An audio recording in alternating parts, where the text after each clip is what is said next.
नमस्कार दोस्तों, स्वागत है आपका कुलदीप एजुकेशन में। आइए बात करते हैं राजस्थान की तमाम बड़ी खबरों की। आज का दिन राजस्थान के लिए राजनीतिक विकास, महिला कल्याण, मौसम, शिक्षा, नौकरी और आम जनता से जुड़ी कई महत्वपूर्ण खबरों के कारण बेहद ही खास रहा है। वीडियो को अंत तक जरूर देखिएगा क्योंकि आखिरी खबर नौकरी की तैयारी करने वाले युवाओं और राजस्थान के आम नागरिकों, किसानों, बेरोजगार युवाओं के लिए बेहद ही महत्वपूर्ण है। राजस्थान में सोमवार सुबह कई जिलों में बारिश हुई, जिससे सवाई माधोपुर, अलवर, धौलपुर समेत कई जिले शामिल हैं। सुबह सुबह हुई बारिश के बाद बच्चों को स्कूल जाने में परेशानी का सामना करना पड़ा। बारिश के कारण कई जगह जल भराव की स्थिति बनी, लोगों को आने जाने में परेशानी हुई। स्थानीय इलाकों में बारिश का असर सामान्य जनजीवन पर भी देखने को मिला। मौसम विभाग के अनुसार पूरी भारत के ऊपर बना कम दबाव के क्षेत्र फिलहाल उत्तर उड़ीसा, झारखंड और पश्चिम बंगाल के ऊपर बना हुआ है। वहीं monsoon trough line Amritsar, Nizamabad और कम दबाव के क्षेत्रों से होकर गुजर रही है। इसके असर से पूर्वी राजस्थान में 24 से 26 अगस्त के बीच बारिश की गतिविधियां बढ़ने की संभावना है। कोटा, भरतपुर और जयपुर संभाग के कई जिलों में इस दौरान बारिश के साथ कहीं कहीं भारी बारिश हो सकती है। इसके अलावा उदयपुर और अजमेर संभाग के कुछ इलाकों में हल्की से मध्यम बारिश होने का अनुमान है। मौसम विभाग ने बताया कि पश्चिमी राजस्थान के जोधपुर और बीकानेर संभाग में अगले एक सप्ताह तक मानसून कमजोर रहने की संभावना है। सीमावर्ती इलाकों में इस दौरान अधिकतम तापमान 36 से 38 डिग्री सेल्सियस के आसपास रहने की संभावना जताई गई है। राजस्थान में जल संकट और नदियों में बढ़ते औद्योगिक प्रदूषण को लेकर सुप्रीम कोर्ट ने कड़ा रुख अपनाया। सोमवार को जोजरी नदी प्रदूषण से जुड़े एक संज्ञान मामले की सुनवाई करते हुए सुप्रीम कोर्ट ने नदी के किनारों के संरक्षण के लिए अतिरिक्त आदेश जारी किया। जस्टिस विक्रमानाथ और जस्टिस संदीप मेहता की पीठ ने जोजरी नदी के किनारे से 100 मीटर के दायरे में किसी भी प्रकार के निर्माण या कार्य गतिविधियों पर पूरी तरह से रोक लगा दी है। इसके अलावा कोर्ट ने पर्यावरण की सुरक्षा को प्राथमिकता देते हुए निर्देश दिया कि नदी के मौजूदा प्रवाह पथ या चिन्हित फ्लड लाइन के दोनों ओर 500 मीटर के दायरे में कोई भी खतरनाक प्रदूषण फैलाने वाली या नदी को नुकसान पहुंचाने वाली औद्योगिक गतिविधि संचालित करने की अनुमति नहीं होगी। यह प्रतिबंध तब तक प्रभावी रहेगा जब तक कि हाई फ्लड लाइन और आवश्यकता परिस्थिति के निर्धारण के लिए चल रही वैज्ञानिक प्रक्रिया पूरी नहीं हो जाती।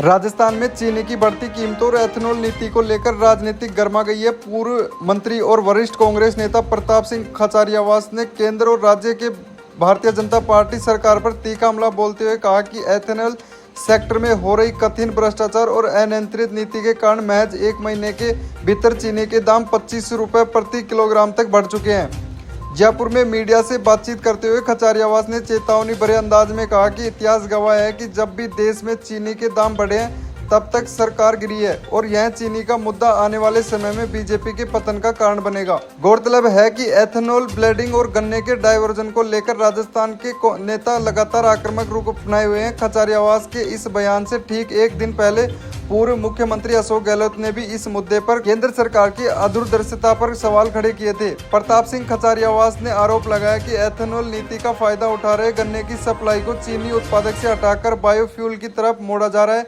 जिससे बाजार में चीनी का कृत्रिम संकट पैदा हो गया है। उन्होंने कहा कि एथेनॉल के मामले में पूरा खेल चल रहा है और इससे कमाई की जा रही है, जबकि देश में चीनी के नाम पर आम जनता को बर्बाद कर दिया गया है। लोग महंगाई के कारण परेशान हैं, लेकिन मेरी बात याद रखिएगा, जब जब चीनी के दाम बढ़े हैं सरकारें गिरी है। कोकरोच जनता पार्टी द्वारा राजस्थान सरकार को दिया गया 48 घंटे का अल्टीमेटम समाप्त हो गया, जिसके तुरंत बाद जयपुर के प्रशासनिक गलियारों में हलचल तेज हो गई है। इस बीच मुख्यमंत्री भजनलाल शर्मा ने लॉ एंड ऑर्डर पर उच्च स्तरीय बैठक बुलाकर पुलिस व गृह विभाग के शीर्ष अधिकारियों को सख्त निर्देश जारी किए। इस समीक्षा बैठक में पुलिस महानिदेशक डीजीपी राजीव कुमार शर्मा, अतिरिक्त मुख्य सचिव गृह भास्कर सावंत सहित कई वरिष्ठ अधिकारी मौजूद रहे। प्रदेश के गृह मंत्री का प्रभार भी संभाल रहे सीएम भजनलाल शर्मा ने राज्य में किसी भी कीमत पर कानून व्यवस्था बनाए रखने का कड़ा संदेश दिया है।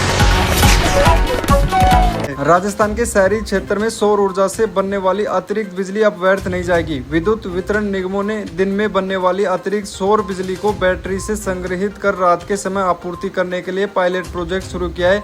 इसके तहत जयपुर, अजमेर और जोधपुर डिस्कॉम के 172 ग्रेड सब स्टेशन पर मेगा बैटरी बैंक लगाए जाएंगे। परियोजना को सार्वजनिक निजी भागीदारी मॉडल पर लागू किया जाएगा। दिन में सौर ऊर्जा से बनने वाली अतिरिक्त बिजली को बैटरी बैंक में संग्रहित किया जाएगा और शाम व रात के समय बिजली की मांग बढ़ने पर इसी बिजली की आपूर्ति की जाएगी। पहले चरण में जोधपुर डिस्कॉम के करीब 150, जयपुर डिस्कॉम के 12 और अजमेर डिस्कॉम के 10 जीएसएस को शामिल किया गया है। इनमें जोधपुर, सीकर, झुंझुनू, भीलवाड़ा, चित्तौड़गढ़, जयपुर और उदयपुर के शहरी जीएसएस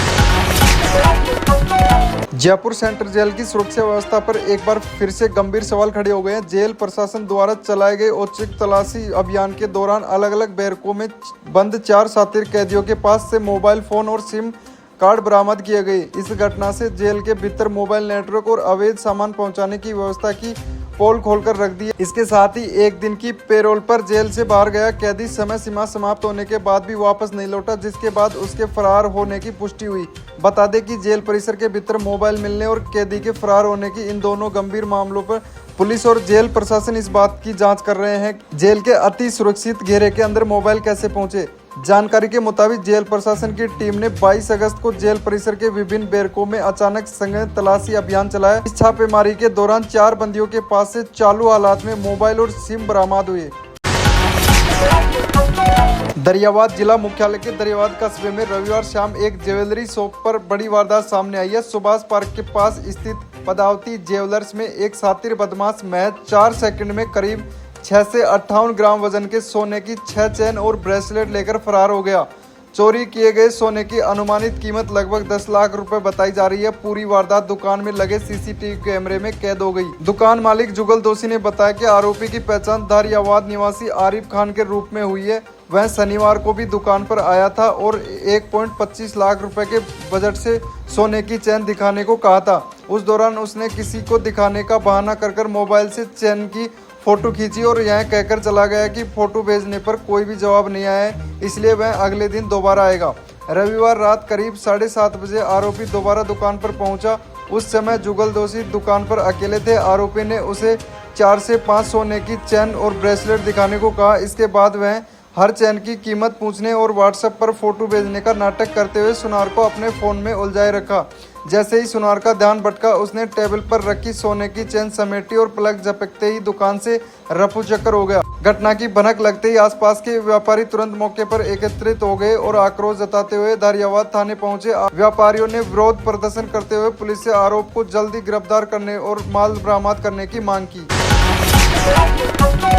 कोटा जिले के रानपुर क्षेत्र स्थित पुनिया देवरी गांव के राजकीय उच्च प्राथमिक विद्यालय में सोमवार को मिड डे मील पोषाहार खाने से लगभग 27 बच्चों की तबीयत अचानक बिगड़ गई। भोजन करने के लगभग 1 घंटे बाद बच्चों को पेट दर्द, उल्टी और घबराहट की शिकायत होने लगी। घटना के बाद स्कूल और स्वास्थ्य विभाग में हड़कंप मच गया। हालांकि मामले की गंभीरता को देखते हुए स्थिति बिगड़ने पर कई बच्चों को कोटा मेडिकल कॉलेज के नए अस्पताल में भर्ती करवाया गया। एक कदम से बड़ी संख्या में बच्चों के अस्पताल पहुंचाने के कारण शिशु वार्ड में बेड की कमी हो गई, जिससे मजबूरीवश एक बेड पर 3 से 4 बच्चों को रखकर इलाज शुरू करना पड़ा।